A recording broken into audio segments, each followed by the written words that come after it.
Within hours we received signals from the robots from all over the rest of the planet. Every one of them more than happy to discuss peace terms.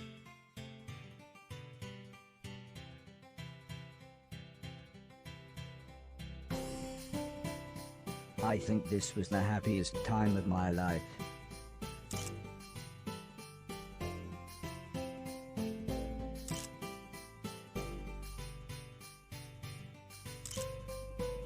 Within days, representatives of the surviving robots and humans from all over the world turned up to help organize the formal peace talks.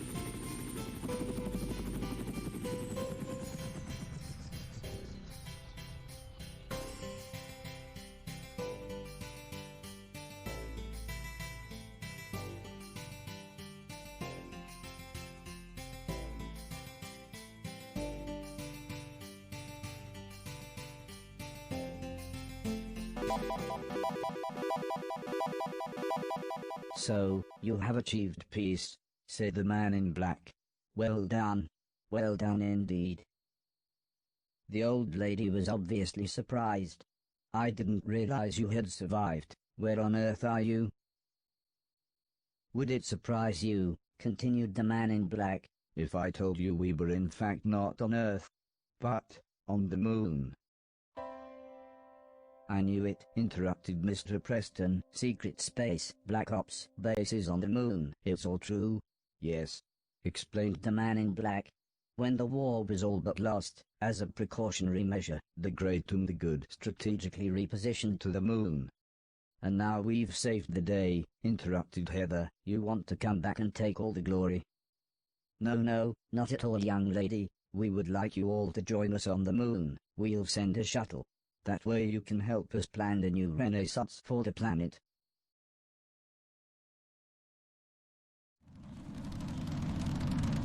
Once we were in the air, and the shuttle was on its automatic course, the pilot came back to the cabin to see how we were doing. Everyone agreed they were okay, although Mr. Preston was surprised that a secret government spaceship was, as he put it, a piece of junk. "Watch your mouth, kid, or you'll find yourself floating home," said the pilot. "Sorry, I always wanted to say that." Suddenly his expression changed as he was interrupted by a loud alarm. "Everyone buckle up," he shouted as he ran back to the cockpit. "A fuel line has ruptured. Things are going to get a bit hairy." Alice was deep in prayer, while Sim tried to explain the crash position to Heather, the old lady and everyone else.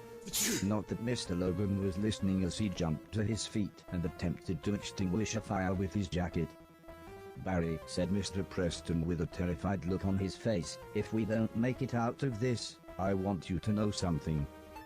I took the money." Mr. Silton looked incredibly angry as Mr. Preston went on to explain how he had double-crossed their associates and taken the money from the post office robbery. "What?" asked Mr. Silton. "You told me you'd lost it." "I told them we'd lost it. They beat you up trying to get it back. What did you even spend it on?" "Drugs," said Mr. Preston with a shrug. This made Mr. Silton start to shout uncontrollably about the stolen money, and Mr. Preston being a thief, when, for some reason, Mr. Preston said, "Yeah, and you're a proper c***," which just made Mr. Silton even more angry.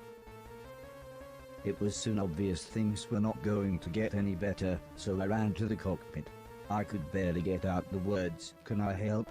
before the pilot said, "Open the airlock, run along the wing to the underside, open panel 322, take the extinguisher and put the fires out."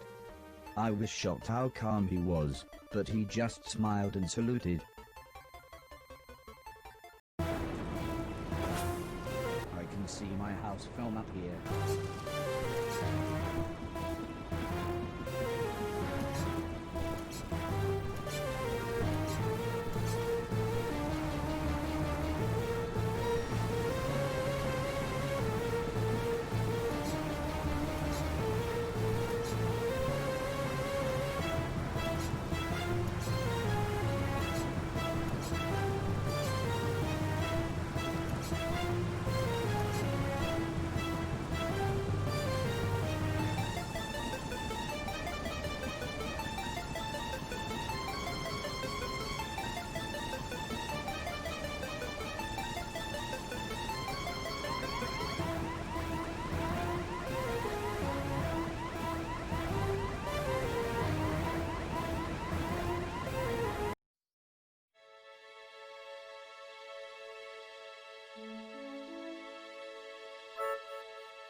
After everyone had regained their composure, and I was sure we were safe, I suddenly became aware that we were actually on the moon.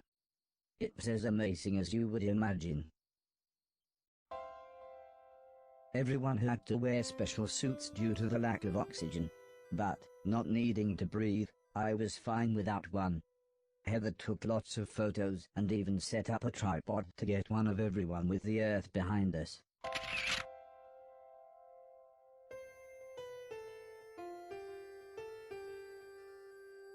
Soon though, the pilot explained that we had crashed just outside of the base, and, as his radio was damaged, we would have to find our own way inside. "Don't worry," said the old lady, "we know someone who's very good at finding ways inside."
I don't know why, but for some reason, whilst I was inside these vents, my shoes refused to stick to anything.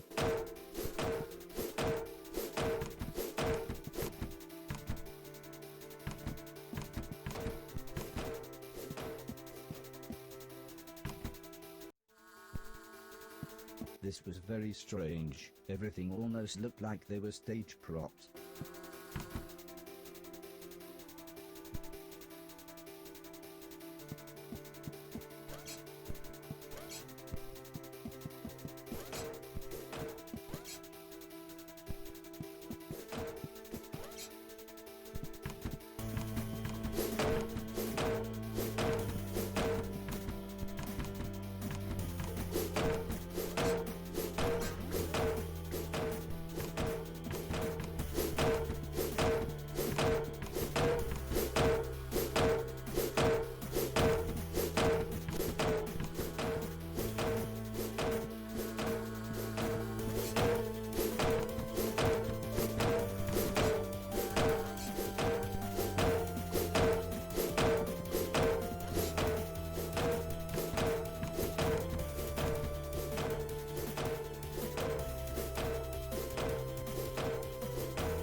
We were warmly greeted by the man in black and his friends before they whisked us away to show us the rest of the base.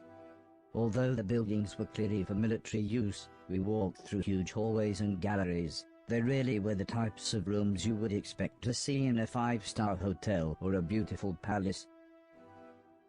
"I'm sorry your husband couldn't be here," said the man in black. "Yes," said the old lady with a smile, "I'm sure he would have enjoyed the adventure." Heather and Preston were just excited to be on the moon. But the scientists were confused as to why we were invited. "Yes, why are we here?" said the French doctor. "Surely it wasn't merely to see your extravagant moon base." The man in black explained that once the war had escalated, he and his associates had tactically relocated to the moon. "What associates? You and your billionaire mates," said Mr. Preston. "See, I told you, the Black Knight satellite, moon bases, JFK, it's all true." But Mr. Silton called him a and told him to off.